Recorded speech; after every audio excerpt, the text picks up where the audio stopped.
दोस्तों आज हम पीसी बिल्ड करने वाले हैं i5-3570K CPU के ऊपर, जो कि एक CPU के साथ साथ एक APU जैसा भी काम करता है। तो इसके अंदर इंटरनल ग्राफिक्स भी मिलते हैं। तो ये कैसा परफॉर्म करेगा बजट गेमिंग पीसी के लिए, तो चलो आज इसी पे हम पीसी बिल्ड करके देखेंगे और कितना हमारा बजट होगा वो भी हम देखेंगे। तो यहाँ पर मैंने जो बजट चूज़ किया है वो 9000 का होगा। 9000 में आपको LED वगैरह सारा पूरा सिस्टम सेटअप आपका बन जाएगा। ये बहुत ही ज़्यादा चीप और बजट में होने वाला हमारा गेमिंग पीसी होगा। तो इसमें गेमिंग टेस्ट भी आपको करके बताऊंगा, बेंचमार्क्स भी आप देखेंगे। तो चलो पहले तो हम बात कर लेते हैं कि इसमें हमारा जो CPU है वो कौन सा यूज़ होगा। तो यहाँ पर हमने पहले जो बात की है वो इंटेल कोर i5 है। जो CPU वर्जन होगा वो 3570K होने वाला है। और यहाँ पर जो K से मतलब है वो होगा ये अनलॉक CPU है, यानी कि आप इसे ओवरक्लॉक भी कर सकते हैं।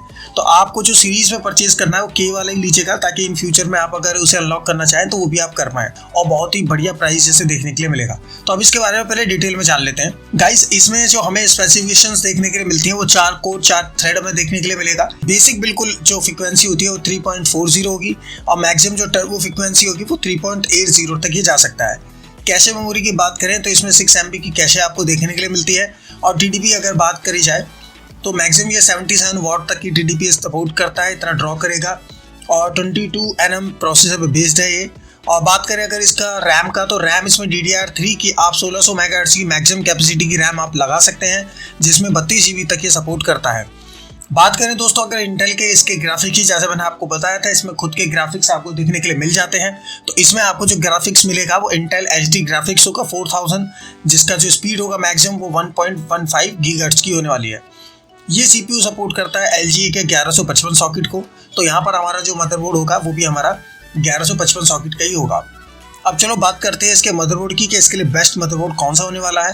तो यहाँ पर हम अगर बात करें i5 के 3570K ऑफलाइन ऑनलाइन प्राइस की, तो पहले इसके प्राइस के बारे में जान लेते हैं।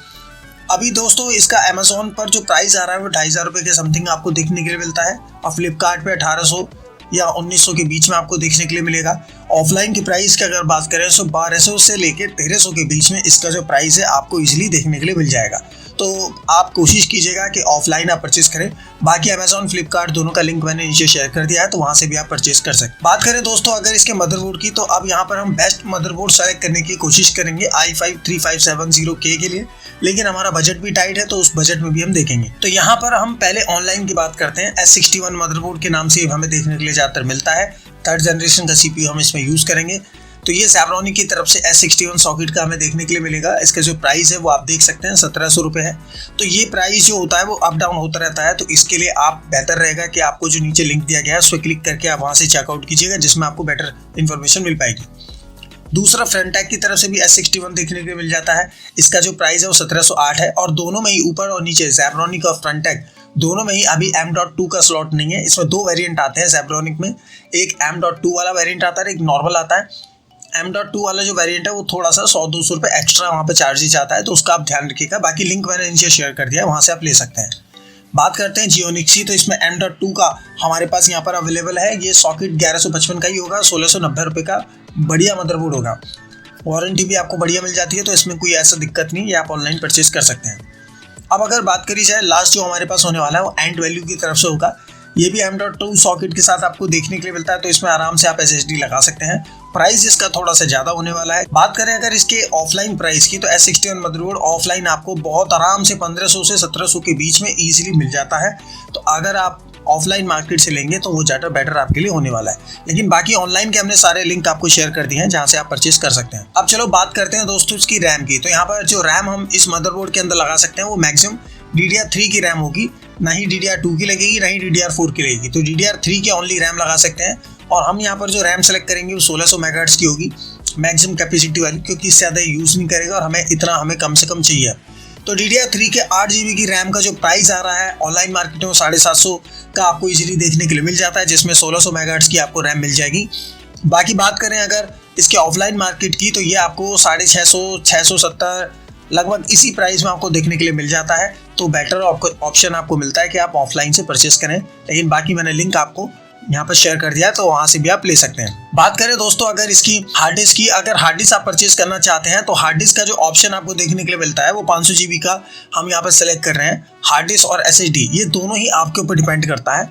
आप जो भी लेना चाहें, बजट आपको जो अलाउ करे वो आप ले सकते हैं। तो 500 GB की हार्ड डिस्क आपको ऑनलाइन मिलेगी 800 से लेकर 1000 रुपये के बीच में, और यहाँ पर आपको ऑफलाइन में अगर आप लेते हैं तो 750 से 870 के बीच में ईजिली मिल जाती हैं, कोई प्रॉब्लम नहीं आएगा। SSD की बात करें तो SSD भी आपको अलग अलग प्राइस में देखने के लिए मिलती हैं। यहाँ पर मैं जो SSD की बात कर रहा हूँ NVMe वाली नहीं होगी, वो SSD जो SATA वाली है उसकी बात कर रहा हूँ मैं। तो यहाँ पर Zebronic की तरफ से 256 GB की SSD आपको आराम से 1400 रुपये की ऑनलाइन मिल रही है, ऑफलाइन का प्राइस अलग होता है। Casiscent की तरफ से आपको ये भी 1400 रुपये के समथिंग आपको देखने के लिए मिल जाएगी। ऑफलाइन जाएंगे तो बहुत ही बढ़िया प्राइस आपको मिलेगा, तो आप ऑफलाइन भी ले सकते हैं। बाकी ऑनलाइन का लिंक मैंने यहाँ पर शेयर कर दिया है। पीसी बिल्ड हो गया है। बाकी रही बात आपके कैबिनेट के लिए कीबोर्ड माउस, तो मैं आपको कैबिनेट बता दूं, कैबिनेट आप आराम से 1300 रुपये तक में इजीली आप ऑफलाइन या ऑनलाइन मार्केट से ले सकते हैं विद SMPS, तो वो आपको इजीली वहाँ से अवेलेबल हो जाएगी। बाकी इसमें ज़्यादा कोई दिक्कत आपको देखने के लिए नहीं मिलेगी।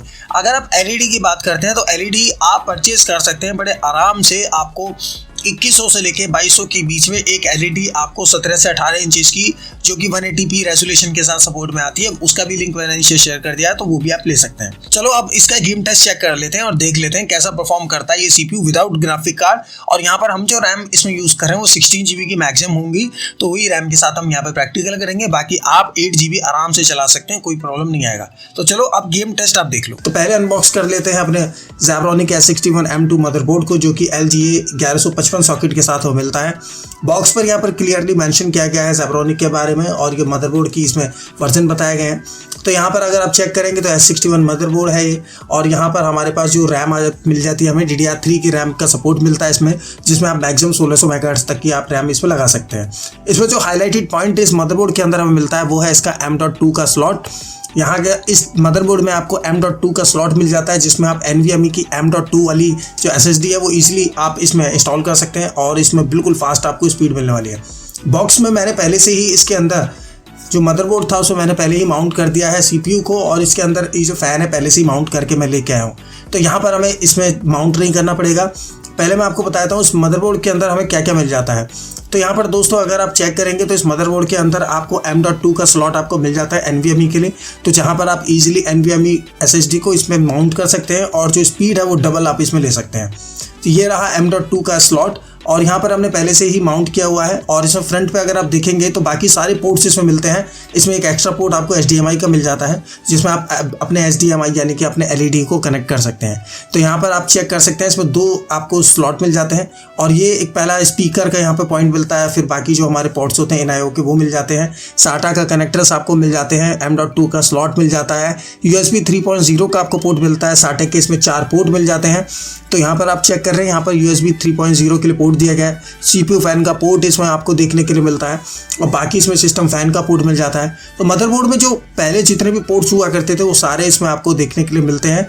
24 पिन का इसमें पावर सॉकेट आप कनेक्ट कर सकते हैं, और इसमें DDR3 का जो रैम का जो स्लॉट मिलते हैं वो 2 मिलते हैं, और इसमें आपको मैक्सिमम स्पीड मिलती है 1600 मेगाहर्ट्ज की।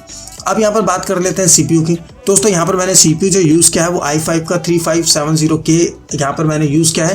प्राइसिंग में आपको इसमें वीडियो के एंड में आपको पूरी डिटेल में जानकारी शेयर करूँगा। तो यहाँ पर जो प्रोसेसर है हमारा वो बहुत बढ़िया होने वाला है, 4 कोर 4 थ्रेड के साथ ये मैं देखने के लिए मिल जाता है। इसकी जो क्लॉक की स्पीड है वो सारी जानकारी भी मैं शेयर करूँगा। यहाँ पर हमने जो रैम को सिलेक्ट किया है वो रैम हमारी नॉर्मल मैंने मार्केट से परचेज़ किया है। ये 88 GB की 2 स्टिक है, यानी कि हम जो इसमें आज जो PC हम बिल्ड कर रहे हैं इसमें 16 GB रैम का हम यूज़ करेंगे। तो यहाँ पर पहले मैं आपको रैम दिखाता हूँ, और ये दोनों रैम ही 8 GB की 2 रैम है, और दोनों ही 1600 मेगाहर्ट्ज वाली होने वाली है। तो अगर आपको नहीं पता है 1600 मेगाहर्ट्ज कैसे चेक करते हैं तो उसके लिए मैंने ऑलरेडी वीडियो बनाई हुई है, तो वो आप चेकआउट कर सकते हैं। पहले मैं आपको दिखाता हूँ, ये 8 GB की एक रैम हमने सेलेक्ट की हुई है 1600 मेगाहर्ट्ज की। दूसरी भी जो क्रूशल की है वो भी 8 GB की रैम ही होने वाली है। तो दोनों हमारे पास DDR3 की 88 GB की 2 रैम है। अब इसको माउंट कर लेते हैं। माउंट करने का जो तरीका है दोस्तों बहुत ही सिंपल होता है, उसमें ज़्यादा कुछ नहीं करना है आपको केवल तरीके से पहले यहाँ पर आपको रैम माउंट कर लेनी होगी। तो रैम के लिए पहले हमने जो यहाँ पर इसके लॉक थे उसे अनलॉक कर लिया है, और इसके अंदर रैम को इंसर्ट कर दिया है। और जैसे हम थोड़ा सा पुश करेंगे, पुश करने के बाद ऑटोमेटिकली कट का आपको साउंड आएगा। इट मीन्स कि आपकी जो रैम है परफेक्टली इंस्टॉल हो चुकी है। अब हम दूसरी रैम भी इसी तरीके से इसमें इंसर्ट कर लेते हैं, क्योंकि हमारे पास 2 रैम है। टोटल हमारा जो माउंट होने वाला है वो 16 GB की रैम हम इसमें इंसर्ट कर रहे हैं। तो ये भी तरीका सेम होगा। जैसे ही हम यहाँ पर रैम को इंसर्ट कर लेते हैं, अब मदरबोर्ड की बारी आती है उसे लगाने के लिए। तो यहाँ पर हम इसे परफेक्टली टाइट कर देते हैं स्क्रू के साथ, और यहाँ पर जो ये प्रोसेस कंप्लीट होगा देन उसके बाद हमारे पास फैन का जो कनेक्टर आता है उस कनेक्टर को हमें सिस्टम फैन, यहाँ पर बिल्कुल क्लियरली मेंशन होता है सिस्टम फैन का जो सॉकेट होता है उसमें आपको इस वायर को लगा देना है। आपका जो ये कनेक्ट हो जाएगा सिस्टम फैन। अब सिस्टम फैन की बात करते हैं तो यहाँ पर भी SYS फैन लिखा होगा उस सॉकेट का। यहाँ पर हमारे पास 24 पिन कनेक्टर है जो पावर सप्लाई से आता है, उसको कनेक्ट कर देते हैं पावर देने के लिए। इसके बाद हमारे पास जो इंपॉर्टेंट हो जाता है वो हो जाता है power switch, LED switch, reset switch, इन सभी को लगाना। ये थोड़ा सा टिपिकल होता है। इसके लिए मैं आपको जो मदरबोर्ड आप परचेज करते हैं उस मदरबोर्ड के साथ आपको एक पूरा एक बुकलेट भी मिलता है जिसमें आपको इस पूरे मदरबोर्ड की डिटेल जानकारी मिलती है।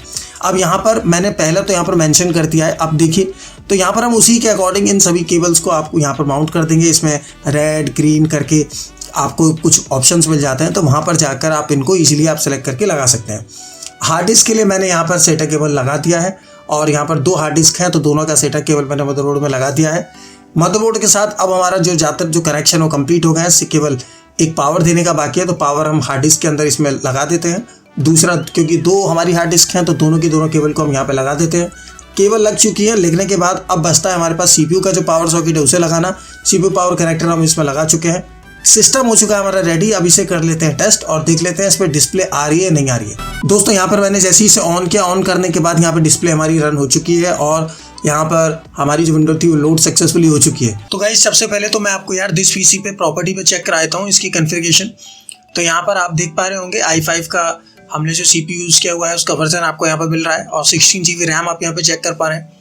इसमें हमने इंटरनली ग्राफिक्स लगा हुआ है, आप यहाँ पे देख सकते हैं इंटेल के ग्राफिक्स यहाँ पे शो हो रहे हैं। तो फटाफट से पहले मैं आपको गेम प्ले इसमें टेस्ट कराता हूँ। तो यहाँ पर सबसे पहला जो गेम मैं टेस्ट कर रहा हूँ वो टॉम क्लैंसी की तरफ से घोस्ट रिकॉन फीचर सोल्जर होने वाला है। AAA टाइटल है ये भी बहुत बढ़िया गेम है। तो यहाँ पर हम पहले इस गेम में टेस्ट करेंगे किस तरीके से परफॉर्मेंस इस CPU पे हमें देखने के लिए मिलेगी।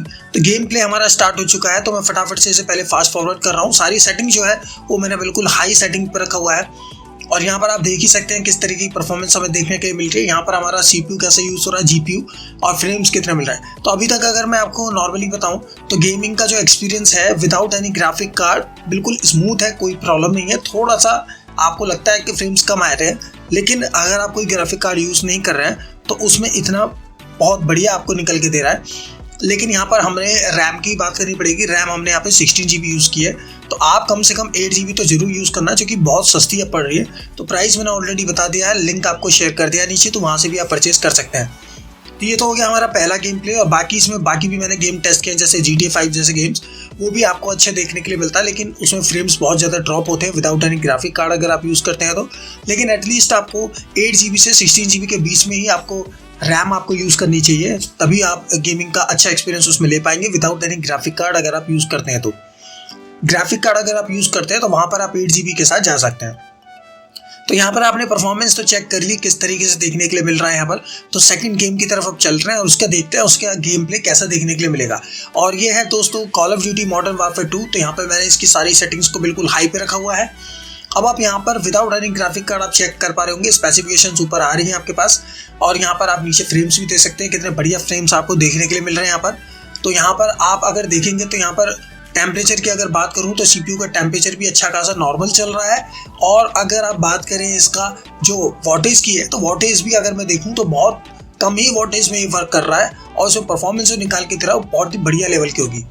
तो दोस्तों ये तो था गेम का बेंचमार्क्स। सेटिंग्स मैंने आपको सारी बता दी हैं, हाई सेटिंग्स मैंने प्ले किया है, बढ़िया CPU होने वाला है। अगर आप बहुत ज़्यादा बजट सेगमेंट की तरफ देख रहे हैं तो इस CPU की तरफ आप बिल्कुल जा सकते हैं और ये आपको अभी बहुत अच्छे प्राइस में देखने के लिए मिलेगा। तो दोस्तों वीडियो आपको कैसी लगी बताना यार कमेंट सेक्शन में। वीडियो पसंद आए तो लाइक और शेयर जरूर करना अपने दोस्तों के साथ, फैमिली मेंबर्स के साथ। और चैनल पे अगर आप नए आए हैं तो जल्दी से आके चैनल को सब्सक्राइब कर लीजिए। मिलते हैं आपसे नेक्स्ट वीडियो में एक नए टॉपिक के साथ जिसमें हम आपको कुछ नया बताते रहेंगे, आप कुछ नया सीखते रहिएगा।